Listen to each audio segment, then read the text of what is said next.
Chapter 1. The Meeting. Amelia Harper hated elevators. The mirrored walls, the fluorescent lighting, the oppressive silence, they all conspired to amplify her nerves. But today, the sleek, stainless steel cage, hurtling her upward, felt more like the jaws of a beast, ready to swallow her whole. Her reflection stared back at her. A young woman with auburn hair swept into a professional ponytail, crisp blazer, and wide hazel eyes that screamed imposter syndrome. She smoothed the imaginary wrinkles on her skirt and took a deep breath. This was it. Epic break. The exclusive interview with Dominic Kane, the elusive billionaire every journalist dreamed of profiling and every journalist had failed to pin down. Until now. The elevator chimed softly as it reached the top floor. The doors slid open to reveal a reception area so opulent it could have been plucked from a royal palace. Polished marble floors gleamed under a crystal chandelier, and an oversized window offered an uninterrupted view of the city skyline. Yet, the room felt eerily sterile, as if it had been designed to intimidate rather than welcome.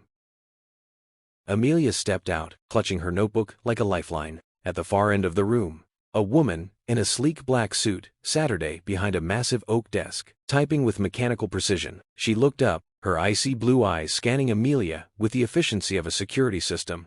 "Ms. Harper?" "Yes," Amelia said, her voice a touch breathless. The woman nodded and stood, motioning toward the double doors behind her. "Mr. Kane will see you now."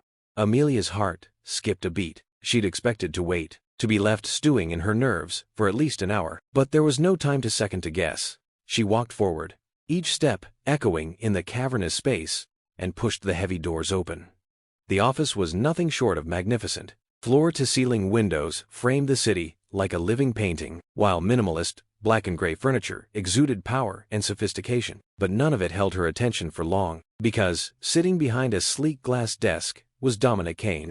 He didn't rise to greet her. He didn't need to. His presence alone was commanding enough to fill the room. Tall, broad-shouldered, and impeccably dressed in a charcoal suit that looked custom-made to complement his chiseled features, Dominic radiated authority. His dark hair was neatly combed back, but it was his eyes-piercing, almost predatory, that pinned her in place. "Miss Harper," he said, his deep baritone sending a shiver down her spine. He gestured to the chair opposite him. "Sit." Amelia moved on. Autopilot, lowering herself into the chair and placing her notebook on her lap. She felt like prey under his gaze, but she refused to let it show. This was her moment to prove herself. "Thank you for agreeing to this interview, Mr. Kane," she began, her voice steadier than she expected. "Don't thank me yet," he said, leaning back in his chair. "I have conditions." Amelia blinked. "Conditions? You're not here to write the same recycled drivel." "The press has been churning out about me for years," he said, his tone clipped. "If you want the full story, the real story, you'll have to play by my rules." She frowned. "And what exactly are your rules?" He leaned forward, his elbows resting on the desk, and, for a moment, she thought she saw a flicker of amusement in his otherwise unreadable expression. "You'll come to my island, spend 1 week there, no phone, no internet, no outside communication. You'll observe, listen, and if I deem you worthy, I'll give you the answers you're looking for." Her heart thudded in her chest. 1 week? On your island? Take it, or leave it. Amelia's mind raced. A week with no communication? It was unthinkable. But this was the opportunity of a lifetime. A story like this could catapult her career to heights she'd only dreamed of. She swallowed hard and met his gaze. "I'll take it." Dominic's lips curved into a faint, almost predatory smile. "Good. My assistant will provide you with the details. Be ready by tomorrow morning." He stood, signaling the end of the meeting, and extended a hand. Amelia rose and shook it, her smaller hand dwarfed by his firm grip. The contact sent a jolt of heat through her, but she ignored it, determined to stay professional. As she walked back toward the doors, her mind buzzed with questions. What exactly had she just agreed to, and why did it feel like she was walking into a trap she couldn't escape? When the doors closed behind her, she exhaled sharply, clutching her notebook to her chest. Whatever lay ahead, one thing was certain. This was no ordinary assignment, and Dominic Kane was no ordinary man. Chapter 2. The Island Invitation. Amelia barely slept that night.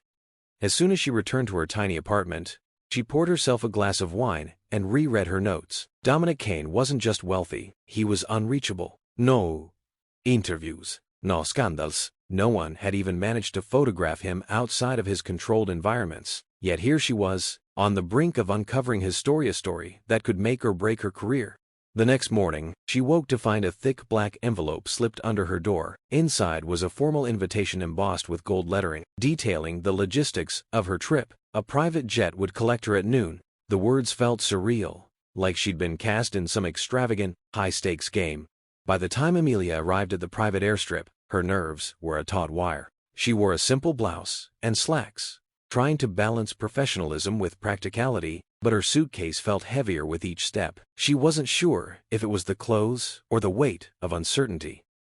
A sharply dressed pilot greeted her, introducing himself as Captain Reed. He escorted her aboard a sleek jet that looked more like a luxury hotel suite than an aircraft.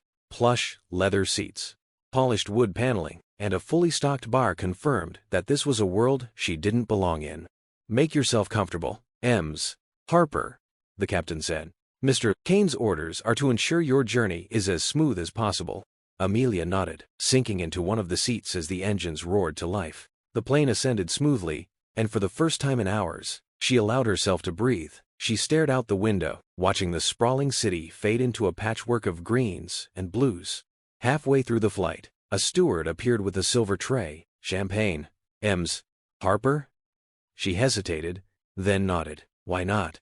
The bubbly drink eased her nerves, but her thoughts remained tangled. What was waiting for her on that island? And why had Dominic chosen her for this? She'd read the rumors, of course whispers, of a man who controlled everything and trusted no one, but nothing had prepared her for the intensity of his presence.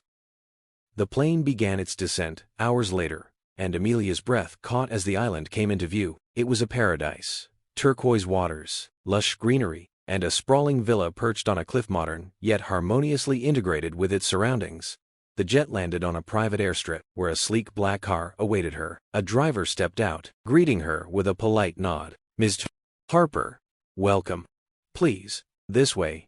The drive to the villa was a blur of breathtaking views and rising anticipation. When the car finally stopped in front of the grand entrance, Amelia's heart pounded. She stepped out, clutching her bag tightly, as the massive wooden doors swung open to reveal Dominic Kane himself. He stood at the top of the steps, his sharp suit replaced by casual yet impeccably tailored attire. The open collar of his shirt revealed a hint of tanned skin, and the way he looked at her with a mix of curiosity and something darker made her pulse quicken. "Welcome to my island, Ms. Harper," he said, his voice like velvet over steel. For a moment, Amelia forgot how to breathe. This was not just an interview. This was a game, and she was already in over her head. Chapter 3. The First Rule. Amelia stepped forward hesitantly, feeling the warmth of the island breeze kiss her skin. The scent of salt and tropical flowers lingered in the air, but none of it distracted her from the man standing before her. Dominic Kane had an effortless command over his surroundings. Even in his relaxed attire, sleeves rolled up, shirt unbuttoned, just enough to hint at the power beneath, he looked every bit the untouchable billionaire.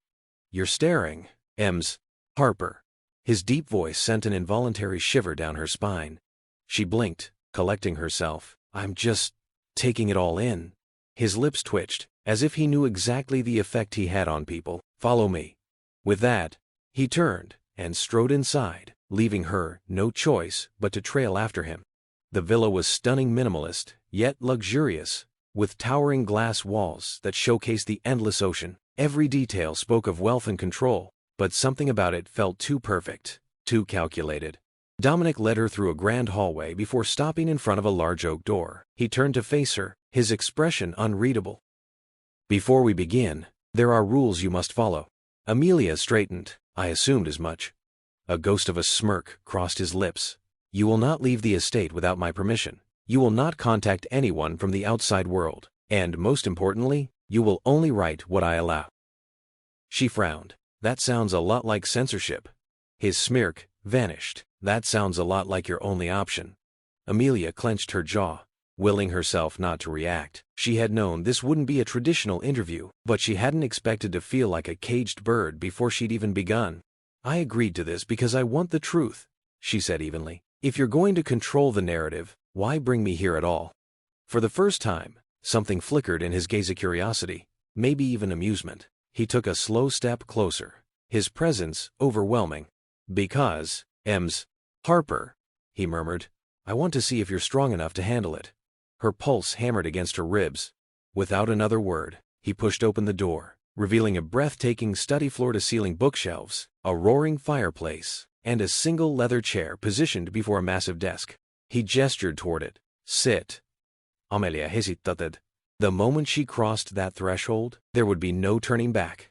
But she had come too far to retreat now. Lifting her chin, she stepped inside and took her seat. Dominic closed the door behind her, sealing her fate. Chapter 4. A Dangerous Game. Amelia shifted in the plush leather chair, acutely aware of the weight of Dominic Kane's gaze on her. He stood near the fireplace, hands in his pockets, his expression unreadable. "This is how it works," he said, his voice low and smooth. "You observe, you listen, you ask questions, but only when I allow it." Her fingers curled around the armrests. "That's not how journalism works." He chuckled, the sound dark and knowing. "You're not here as a journalist, Ms. Harper.